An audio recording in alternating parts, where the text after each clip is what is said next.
Hello, this is Spartan Commander, and this is the 897th Rome Total War Brotherhood game that I've put onto YouTube.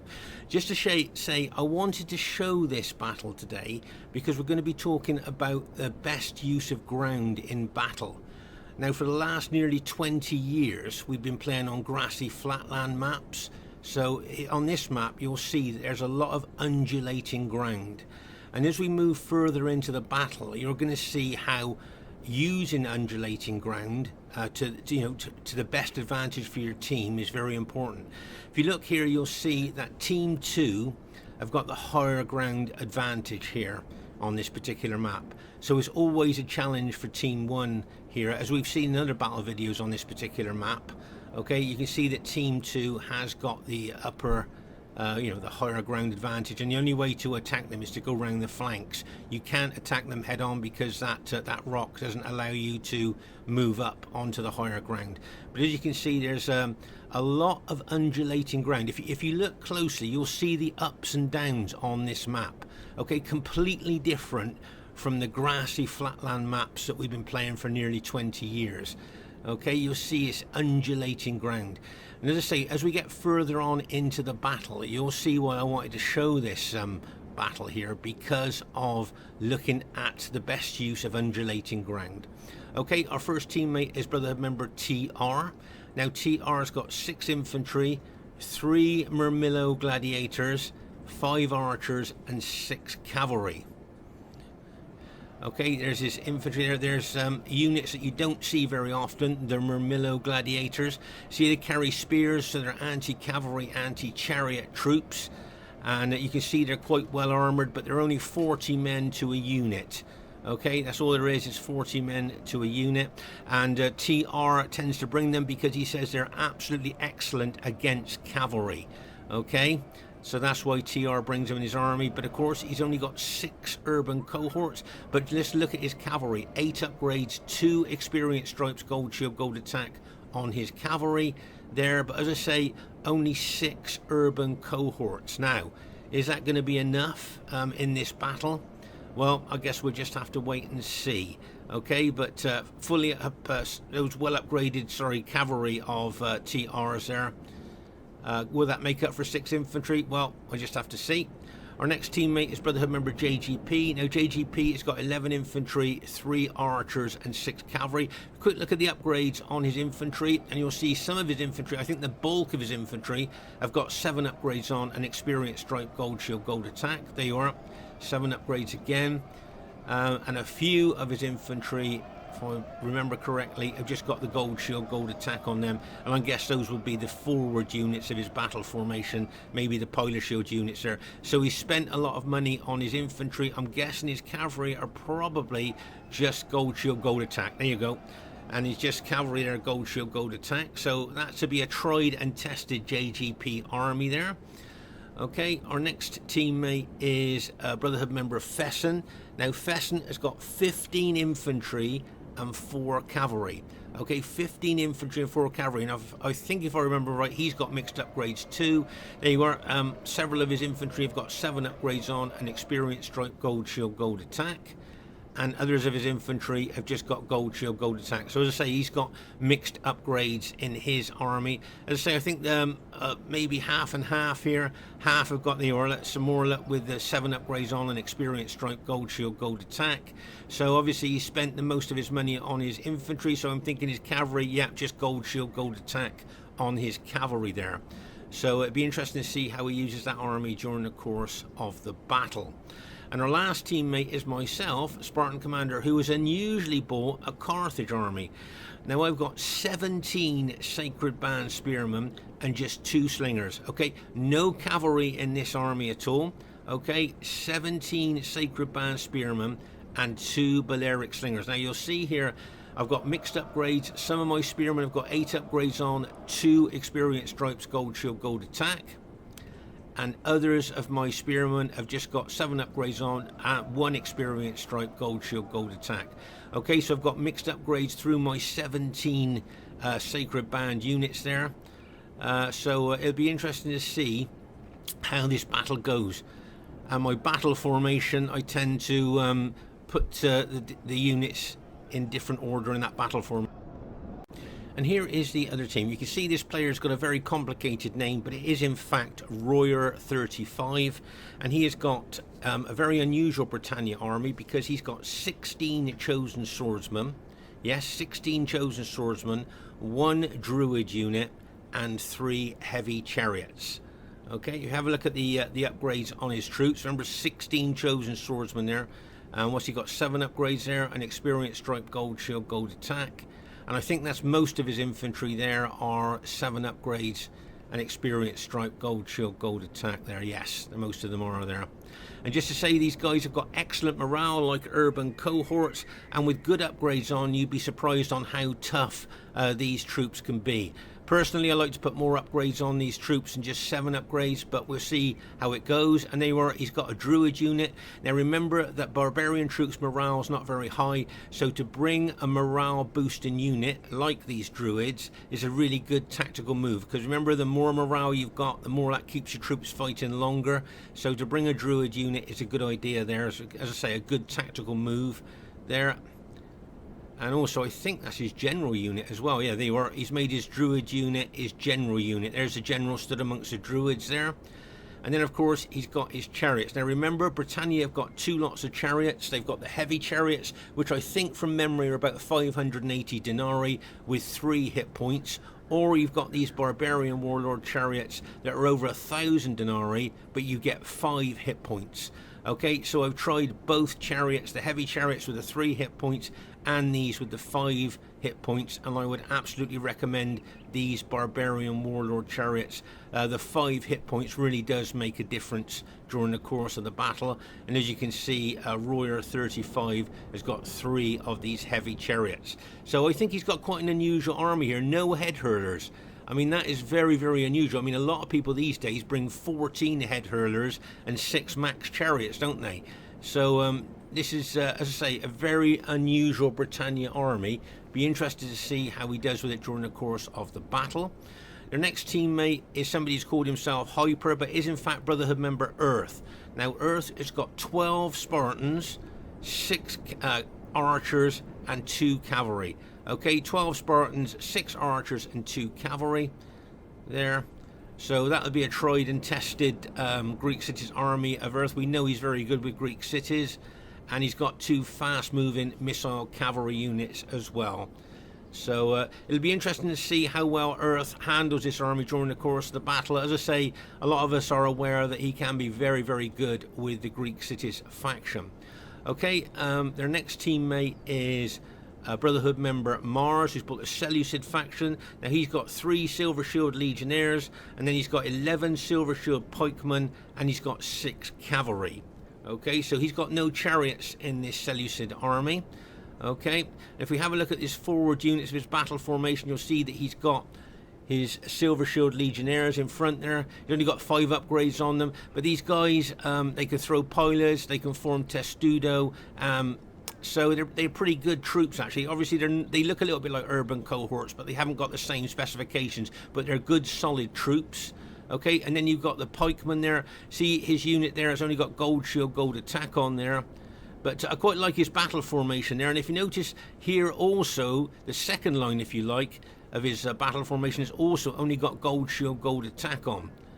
Oh my gosh, and the third line. Remember, Seleucid morale is very poor. So you need to, I think, to put at least 1 experience stripe on your pikes there. Okay, there, let's see, gold shield, gold attack, I think, for the majority of his pikes. Let's have a look at the last line of his battle formation there. Those guys at the back, 8 upgrades, 2 experience stripes, gold shield, gold attack on the last line, and his general unit there at the back of his battle formation there. But I tend to like putting more upgrades on the pikemen there. As I say, Seleucid morale is not very good, so an experienced stripe is always handy. Just have a look at his cavalry there, and I think if I remember correctly, he only had gold shield, gold attack on his cavalry there. I think I can see 6 upgrades there. Is it 1, 2, 6 upgrades? Yeah, so I think he just got gold shield, gold attack on his cavalry. So that's an interesting Seleucid army there. But remember, our troops have still got to try and fight all the way down those pikes to kill the man on the other end, which is quite a tall order for Roman troops there. Okay, so that is Mars' Seleucid army there. And their last teammate is RTW player Punisher. Now Punisher has got 6 archers, 8 infantry and 6 cavalry. Okay, a few months ago this used to be quite a popular 31k Roman army build, but you don't see it very often now. There you are, and you see that he just got gold shield, gold attack on his infantry. And what does that tell you? That tells you that he spent his money on his cavalry there. And if, oh my gosh, if you have a look, fully upgraded cavalry, 3 experience stripes, gold shield, gold attack. That takes them out of the elite cavalry bracket into the super cavalry bracket there. But will that make up for just 6 infantry? Well, sorry, 8 infantry. We'll just have to wait and see. So there's the enemy team, quite diverse there. You've got Britannia there with Royer 35. You've got Greek cities with Brotherhood member Earth. You've got Seleucid with Brotherhood member Mars. And you've got Rome there with RTW player Punisher. It should be a cracking battle for you to watch. Okay, at this stage of the battle, I thought I'd give you a heads up on our team's tactics here. Now, as you can see, the enemy team have got a big advantage here if they want to hold the high ground. And believe me, most teams do hold the high ground, and Team 1 has to attack. Okay, but what we're going to try and do in this particular battle, we're not going to attack like we normally do. We're going to form up over here.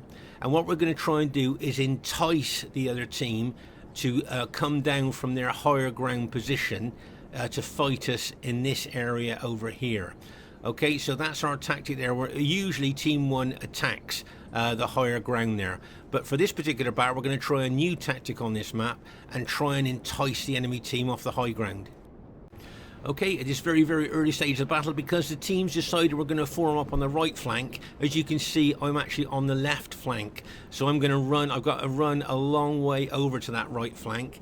And I did say to the team, try not to get into combat if you can help it, because of course by the time I get all the way over there, my troops won't be in any fit state to fight. But just look at the undulating ground on this map. As I say, this is one of the reasons I want to show this battle. Maybe not so much for the actual fighting, but just the use of the ground on undulating ground maps. Okay, you know, for nearly 20 years we're used to fighting on flat, grassy, flatland maps, which, you know, to be honest is, well, I think a little bit boring. So I actually downloaded a map pack, and I've got loads of different maps, including some flat maps as well. But this is an undulating ground map, and this, during the course of the battle, you're going to see how ground on undulating ground maps can be used. Right, let's just pause the game for a second here. So just let you know that I've bought this Carthage army for one purpose really, and that's to take on the Greek cities. As I say, we know Earth is very good with the Spartans there, so that's why I've bought this Carthage army there to take on this Greek cities army. So it'll be an interesting tussle, but just watch out for ground use in this battle. Okay, as you can see, our team all moving over to the right flank. You'll see here that Mars is bringing some of his cataphracts out here to try and pick off our troops as they're moving there. You see he was going for the archers there, but you can see that we've actually kind of countered that by bringing our cavalry over there. But as I say, we're trying to entice the team away from the higher ground there. Now you can see Britannia has moved over from the other flank. Remember, Britannia was on the other flank there.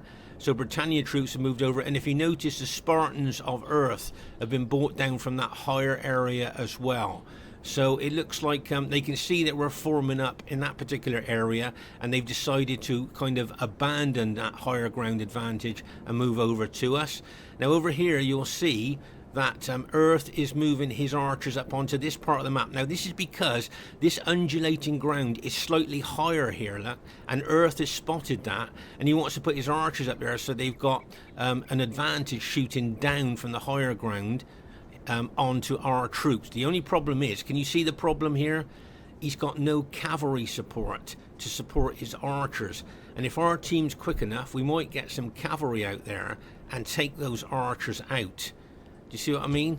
Right, let's pause the game for a second. So as I say, we're talking about ground in this battle, undulating ground. So this is a higher bit of undulating ground here. where Earth has put his archers for a tactical advantage. But the only problem is, because he's got no cavalry support there for his archers, it looks to me like our team has spotted that, and we may well be sending cavalry out to try and take those archers out. Okay, so as you can see here, Fess is moving his cavalry towards Earth's 3 Cretan archer units there. Now, as I say, that's a good move there, if you like, of Earth trying to use the ground to his advantage. But of course, with no cavalry support, his poor old Cretan archers there are really exposed to a cavalry hit there. But what I liked about what Earth was trying to do here is, we're talking about in this battle the use of ground. He was trying to use some of this undulating ground to his advantage there. Now unfortunately he's going to lose, I would suggest here, maybe all 3 of these Cretan archer units there. As I say, they did get a little bit isolated there, but I could see what he was trying to do, trying to get onto the higher part of the undulating ground there. As I say, for nearly 20 years, most players, 31k players, have just been playing on the flat, featureless grassland maps. So here now, if you look at this part of the undulating ground on this map, can you see that's a higher part of the ground there? Okay, now can you see that Earth, I think, has spotted this, because that's where he moved his archers, and it looked to me at the time that he's running his Spartans to get onto this higher part of the undulating ground. Can you see how he's running his Spartans over there? And we're a little bit slow to respond to that, to be honest with you. Okay, I'm up right on the other flank anyway, running over. But as I say, here you'll see that my allies are finishing off those Cretan archer units that got a little bit exposed. But as I say, you can see Earth moving over towards the higher part of the ground there. Okay, there, if you just look at the ground there, can you see that is a higher part of, as I say, the undulating ground? And Earth has spotted that, and that's an ideal place to put his Spartans. And as I say, we're a bit slow to respond to this, really, I think. And if he keeps running, he'll get up onto that higher ground, but he stops. Can you see how his Spartans have now stopped? Now, I'm not sure if he stopped because he could see the threat of our SBQ or ally moving in on him, but he maybe still could have run up to this higher part of the ground here. Do you see what I mean?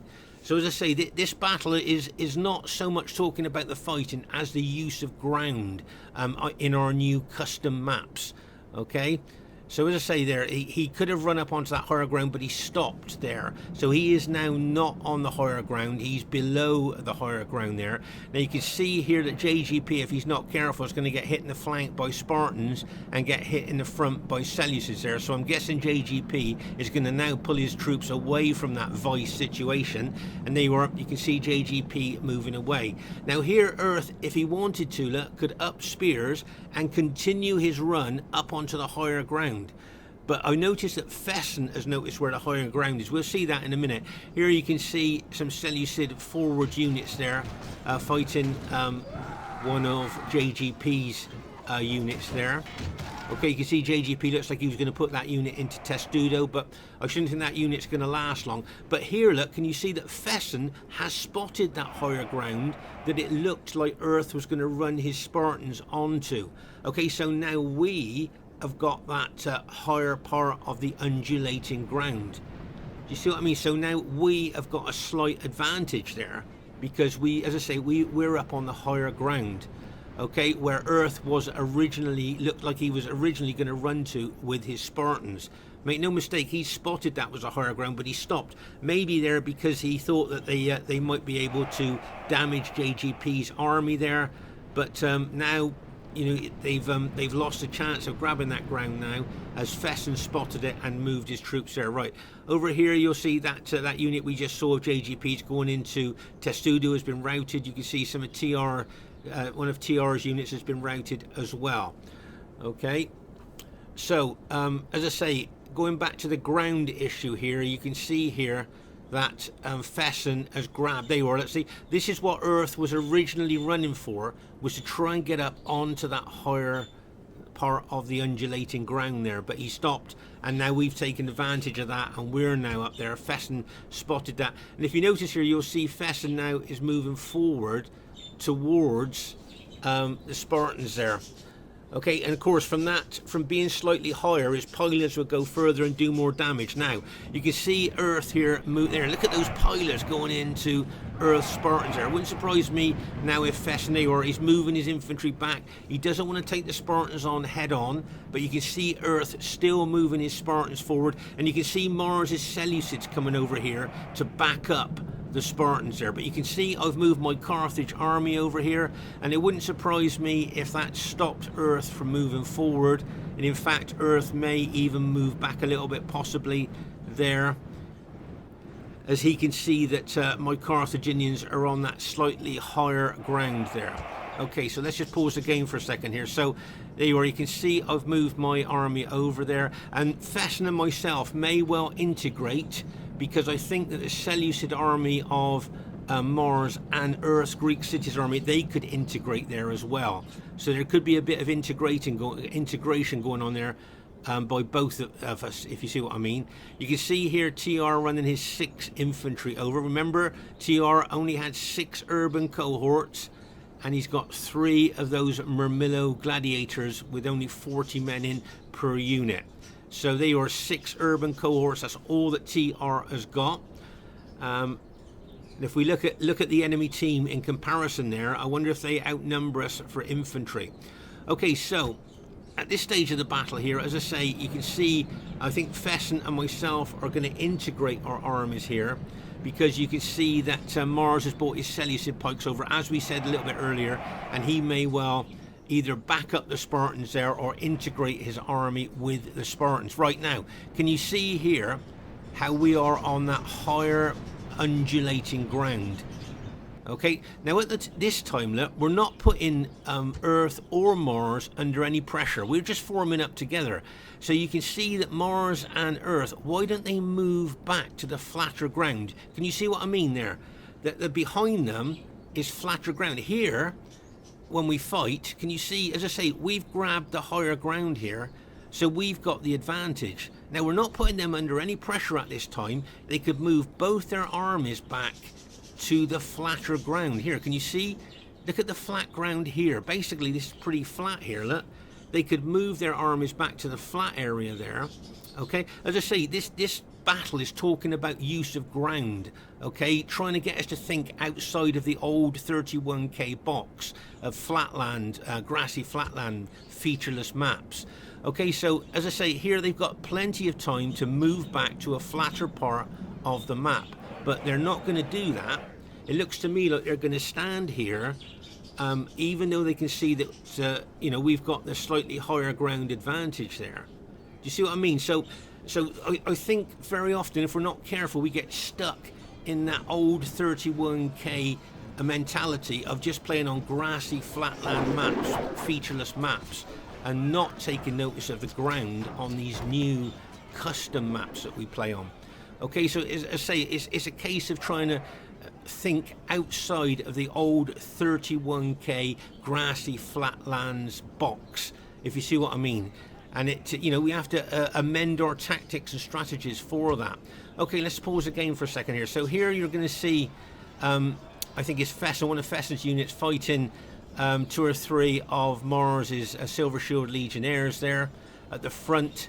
And over here on our left flank, you'll see you've got the chariots of Royer there, loitering with intent. It looks to me like they're loitering with intent. And plus you've got Earth's 2 fast-moving missile units there as well, and they're also loitering with intent, probably wanting to get in behind us to throw their spears into the rear of our troops, which of course are the weakest part of any unit on Rome Total War. But there you can see there that, as I say, we're not putting any pressure on Earth or Mars at the moment, so they could still pull their army back to a flatter part of the map. Do you see what I mean? That's what I'm saying. This is what I'm saying about thinking outside of the old 31k box kind of thing, like you see. Now, I want to advance my Carthaginians into those Greek cities, but these 3 Seleucid units in Testuda will mess up my battle line if I move forward. Can you see what I mean? As my units come up against those units, they would be kind of stuck fighting them, and then I wouldn't be able to advance into the Spartans with a complete battle line. Okay, so what I suggest to Fesson here is, could he go in first, maybe to engage those units in Testudo, and then I'll bring my Carthaginians through his forward units into the Spartans. Okay, so as I say, I don't want to try and advance to the Spartans with those 3 Seleucid units in Testudo, because as I say, that would kind of mess up my battle line as I move forward. So as I say, I suggested to Fesson that maybe he'd like to go in first, just to engage those Testudo units, and then I'll advance down into the Spartans from there. But you can see one of Fesson's units there actually engaging 2 of those Testudo units already. Okay, so let's just pause the game for a second here. So over on our left flank here, you'll see that I think Earth has been throwing spears into our allies there, and you'll see here that JGP has got these cavalry units in open order. Remember, units in open order suffer less casualties from missiles, and he will be chasing those missile units down of Earth with his cavalry units in open order. And those, as I say, those chariots of warriors there, they are definitely loitering with intent. They may well smash into maybe our archers there. They may even think about taking on our cavalry as well, but we'll just have to wait and see. And here you can see a Royers Britannia army there. As I say, unusual not to have any head hurlers there. And you can see that you've got Punisher's green Brutii infantry as well. He may well integrate his units into Mars and Earth's units there. Now I can see these couple of Brutii Roman units here coming up. Now what I'm hoping is my allies are going to hit them with cavalry before they get close to my Carthage units, where I know that he's going to throw pilers, if he gets a chance, into my Carthage units there. Here you can see I got a feeling that Fesson's units there, there's going to rout. There you go, and that's routed now. So, but as I say, these 2 Brutii units of Punishers here, he wants to get close to my Carthaginians. Now, I hope my allies are battlefield aware. We've got cavalry there that we could smash into those 2 Brutii units. Can you see? We got cavalry. Let's pause the game for a second here. So there you are. Now, what he wants to do is throw pilers into my Carthaginians. We've got cavalry. TR and Fesson's cavalry could probably smash those 2 Brutii units before they get a chance to throw their pilers into my Carthage units. Remember what we talk about also, battlefield awareness.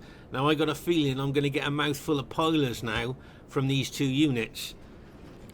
There you are, you can see them preparing to throw, and they are going to throw those units now, those pilers now, look and whack.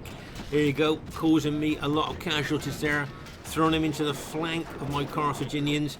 I just automatically assumed that my allies were going to smash those 2 units with their cavalry there, but you can see lots of damage there to my units. Here I can see Fesson moving his infantry forward now, and you can see Mars bringing one of his pike units over there, anti-cavalry pike units, to neutralise any cavalry attack on those 2 Brutii units. Nice bit of teamwork there by Mars.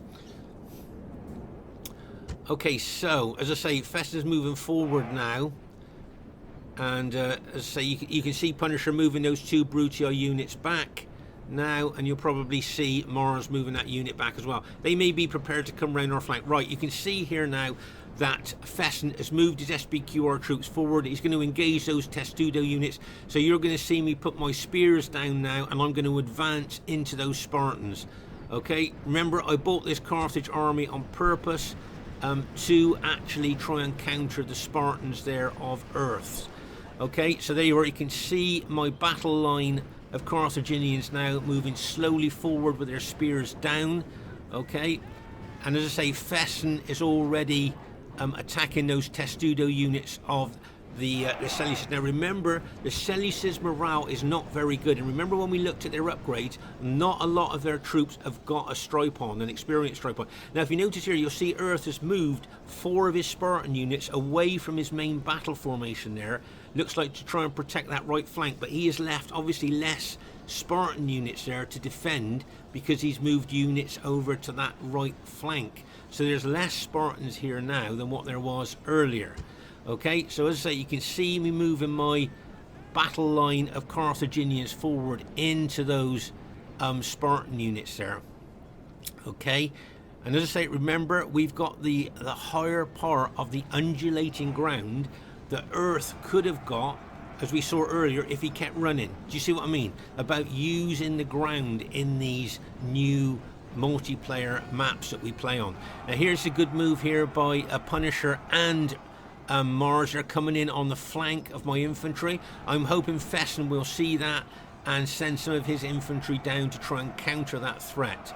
Okay, so I just actually a good bit of teamwork here.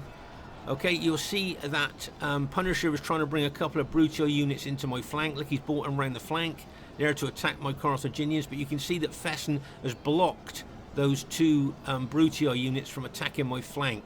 So nice bit of teamwork there by Fesson doing that. And if you notice on my other flank, you've got Mars and you've got Punisher coming in on my flank, and you'll see once again Fesson is blocking those units as well, charging in, countering those units as well. So he's watching my flank, allowing my Carthaginians to try and cut up these Spartan units in front of me. And if you notice, there's Seleucid pikemen coming in behind. So now you can see that Mars has integrated his pikemen there with his Spartan ally. Okay, so there you can see my Carthaginians moving forward. Now remember that Carthage punches above its weight against the big 121 man units. Okay, so the Carthage specifications there seem to be very effective against the big 121 man units. You'll see also that Punisher has brought some of his infantry behind as well there. But if you notice here, can you see some of Earth's units are already starting to rout. Now here's something I wanted you to look at here about talking about morale and things like this. Now, if you notice this Spartan unit here, if you look carefully, can you see there a defeat is certain, only a military genius could win. Once again, if you look at this unit, defeat is certain.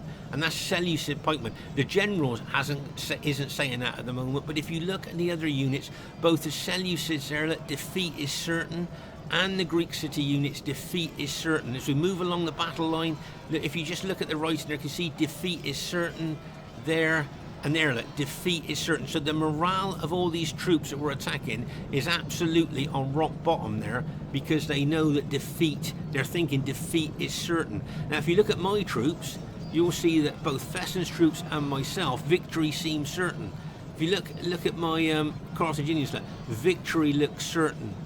Victory looks certain. Only a fool could lose this battle. Victory looks certain. Only a fool could lose this battle. So our troops are absolutely, the morale is absolutely sky high, whereas the enemy troops here, their morale is literally rock bottom. They're expecting to lose. Their defeat is certain there.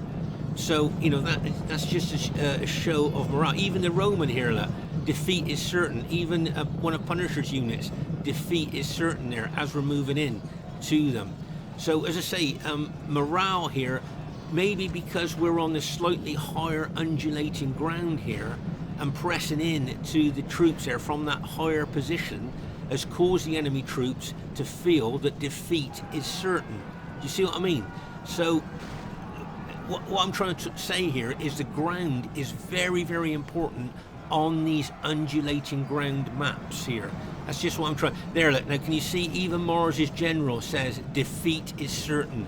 Only a military genius could win this battle. And there you are, you can see the Spartan general still holding there, but you can see our troops really pushing in to their troops. You can see, as I say, Punisher's brought some of his troops up behind his allies there. As I say, you can see here that some of Earth's units on the right flank are being attacked. Over here you'll see that TR's got one of his Murmillo gladiator units integrated with Fesson's cavalry there. So if there's a cavalry fight, look, not only will Fesson's cavalry be fighting cavalry, there'll be a Murmillo anti-cavalry unit in there as well. So there you go. And now, because I think we grabbed the higher undulating ground that the Earth was going to grab, I think, at the beginning of the battle, that's given us a big advantage. Now that's the Greek city's general has just been killed, so they just lost a general morale bonus there as well. Okay, you can see the general running now. You can see other units starting to run. Now, as I say, the Seleucid morale is very poor anyway. So with allies routing through them, their morale is going to drop even more. And you can see there's a cataphract unit. Mars has thrown a cataphract unit in there. with his cavalry, but I think his cavalry were only gold shield, gold attack, if I remember correctly. Upgrades on Seleucid armies are very, very important. Now here you'll see a lot of Earth's units and I think Mars units starting to rout now from that crunch in battle of pike and spear there. In the middle there, you can see that. You can see a lot of units routing now. As I say, Punisher's got his Brutii units in behind. You can see here that Royer has thrown in some of his chosen swordsmen into the battle as well here. But as I say, you can see the Seleucid cataphracts there and the green Brutii cavalry at the back of the battle there. Maybe they could take them around the other flank. That might help a little bit here. But as I say, my troops are still moving forward now. And as I say, the Carthage specifications gives them an ability to punch above their weight.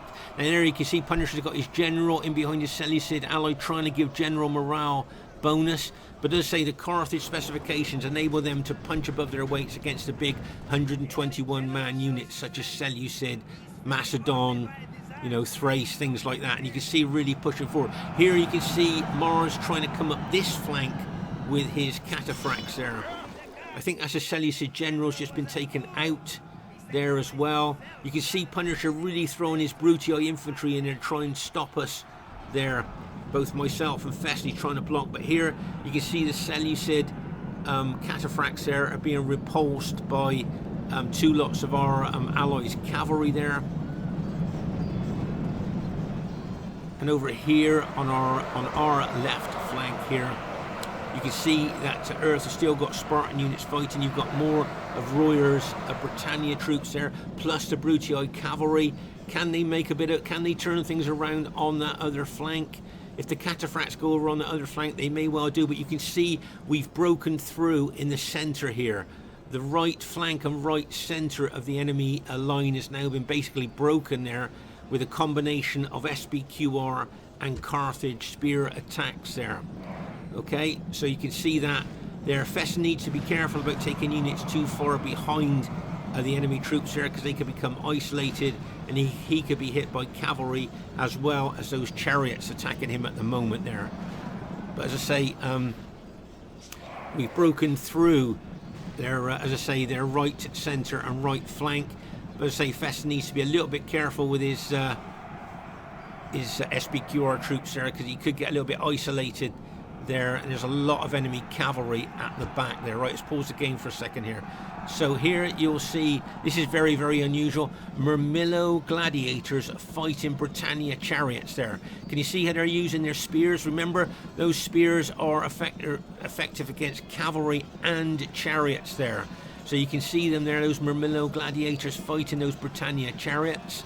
How often do you see that? How many of you have seen Murmillo gladiators fighting Britannia chariots before? My guess is not very many of us have seen that.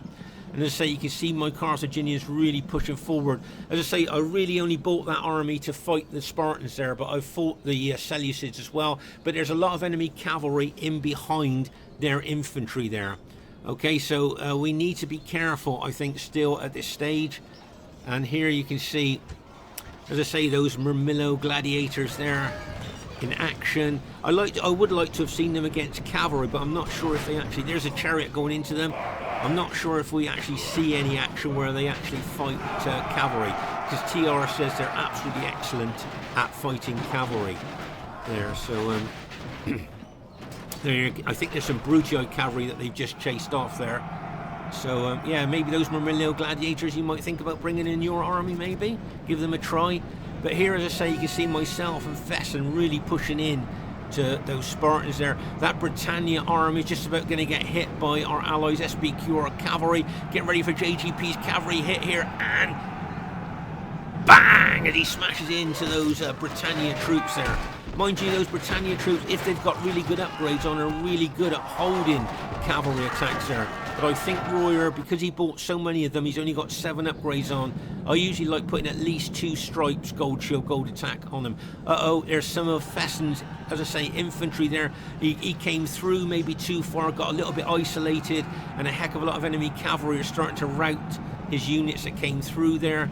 You can see the enemy now sending cavalry over to try and hold their line here, and you can see here we're flooding in now with cavalry and infantry. That's a Brutii general has just been killed, so they've lost the morale bonus of the Brutii general. And now you can see my Carthaginians really pushing into those Britannia chosen swordsmen there, and you can see our allies cavalry has got in behind them as well. And you can see a lot of enemy troops going, although I saw a lot of our SBQR troops were out in there. And you can see Fesson charging his infantry in there at the same time. But I can see a lot of the Britannia troops are starting to rout now. Pause the game for a second here. So as I say, you can see my Carthaginians out moving in to those Britannia chosen swordsmen there. And I'm going to move another group of my spearmen there towards these enemy troops here to help out my ally if I need to. Okay, but it looks like here you can see those Murmillo gladiators being thrown into the fray as well. But I think Earth's only got some very battle damaged Spartan units left, and as you can see they're being inundated by sheer numbers there. And even though he's making a good stand here with those rallied battle damaged units there, I think they will break. And there you can see we just finished off, I think the last of the Britannia troops there have just been routed there. So I think it looks like our team has managed to go on to win the battle here.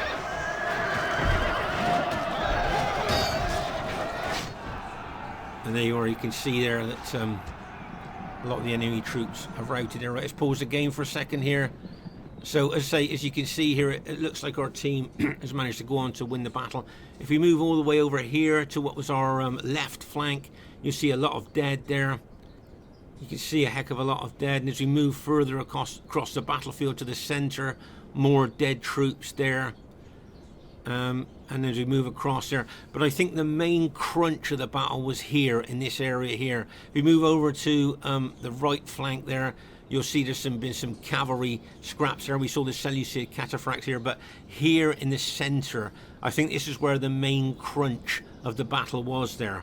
And as I say, the undulating ground on this map, there you are, let's see, gave us that slightly higher ground there. And as I say, when we play on a lot of these new maps that I've got in this battle map pack that I've got there, see, they could have moved over onto that flatter ground and fought there rather than fight where they did. But like I say, I think when it comes to fighting on these maps with the undulating ground, as we've talked about, we've got to try and think outside of the old 31k grassy flatland box. Now here, look, this ground's pretty flat.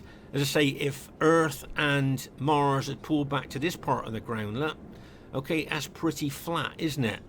And that would have given them, I'm sure, a lot more chance of fighting there than trying to fight here where we had the higher part of the undulating ground. Okay, so what I'm trying to say is when we play on these custom maps, these new really exciting custom maps, we've got to look at the ground. For nearly 20 years we've been playing on flat, featureless, grassy, flatland maps. And of course, like I say, you're so used to playing on those maps. When we come away from those maps and we come onto these maps with different grounds, different high points and things like that, we have really got to start, as I say, thinking outside of the old 31k tactical box, if you see what I mean. And as I say, I thought this was a good example here of how the ground maybe wasn't used as good as it could have been by the enemy team. Okay, so the first thing I'd like to say is really well played to everybody in the game. Okay, it says a clear victory. It wasn't so much about the clear victory or a close victory or anything like that. It was about the use of the ground I wanted to show this battle for, you know, and how important it is to be battlefield aware, not just of enemy troops and things like that, but of the ground that we're fighting on. That's why I wanted to emphasize that on this particular battle, because as I say, we're so used to over the years playing on flat, featureless, grassy, flatland maps. When we play on these custom maps, we got to, you know, as I say, think different tactics, strategies, movement on these particular maps with their undulating ground. And you know, it's just something that we're going to have to kind of think about a bit more. Highest kills in the game, luckily went to my Carthaginian army there, just because we got the higher part of the map, that's all. So well done to Punisher. He was a very supportive, good, aggressive player there. So well done to him. He didn't get 1,000 kills, so he'll be a bit disappointed. Mars played well. He didn't get 1,000 kills. He'll feel a bit disappointed. Earth played well. He didn't get 1,000 kills, so he'll be disappointed. And Royer as well. So all 4 of these guys are really good players. So for us to keep them below 1,000 kills, you know, that's pretty. It just goes to show how the ground helped us there. You see, all 4 of these players are really good players. So to keep them below 1,000 kills, we did well. Well done to Fesson, very aggressive and very supporting during the course of this battle. So well done to him. Got some really good kills. Well done to JGP. He didn't get 1,000 kills, but he played really well. So well done to him. And well done to TR. He didn't quite get 1,000 kills, but he played really well. Bearing in mind he only had 6 urban cohorts. Do you think anybody got faction advantage there? We got Carthage, Rome, and Rome. So that's pretty good, powerful combination, I think. And they've got Rome, Seleucid, Greek City and Britannia. So that's a very diverse team, but I think also a very strong team as well. So I just wanted to, as I say, emphasize, I really want to show this battle video just to show, because since I've downloaded this new battle map pack, I've got loads and loads of different maps, you know, including some flat maps as well. But a lot of the maps are very much like this, with undulating ground, high points, lower points, and things like that. And what I wanted to emphasize in this video is just all of us having to like kind of have a bit of a rethink about maybe our army builds, our tactics, our strategy, and our battlefield awareness in regard of playing on these new maps. As I say, for nearly 20 years, most of us were playing on flat, grassy, flatland maps with no features, just, you know, and after years and years of playing on the same map, I'm pretty sure there's a lot of us pretty bored of those maps. So that's why I downloaded this map pack with so many different maps on, which I think most players find quite interesting and quite exciting to play on. But we've just got to start getting the mentality right of the tactical strategic changes that we'd have to make when playing on these different maps that are not flatland maps. Okay, this is Spartan Commander saying please leave your thoughts in the comments. I'd be really interested to see what you think about the theme of this battle, and bye for now.